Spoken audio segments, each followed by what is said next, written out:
আসসালামু আলাইকুম গাইস, আপনারা সবাই কেমন আছেন? আমি আজকে নতুন একটা ভিডিও নিয়ে আপনাদের সামনে হাজির হলাম। এখন ভাদ্র মাস চলতেছে। ভাদ্র মাসে দেখেন এই যে গাছেতে আম, এই ভাদ্র মাসে গাছেতে আম, এটা কিন্তু সচরাচর দেখা যায় না। দেখেন মুকুল, আমের মুকুল আসছে। এই মোটামুটি হারে দেখেন প্রায় ডালে কিন্তু মুকুল আসছে। আমের যে করি সেটা আসছে, কিছু কিছু ডালে আবার আমের সাইজ বড় হয়ে গেছে।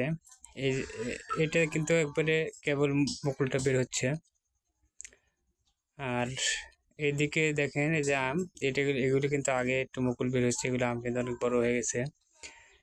তো ভাদ্র মাসে আপনারা যে আম দেখতেছেন বা আমের ভিডিও দেখবেন, এটা কিন্তু কখনো হয়তো ভাবেননি।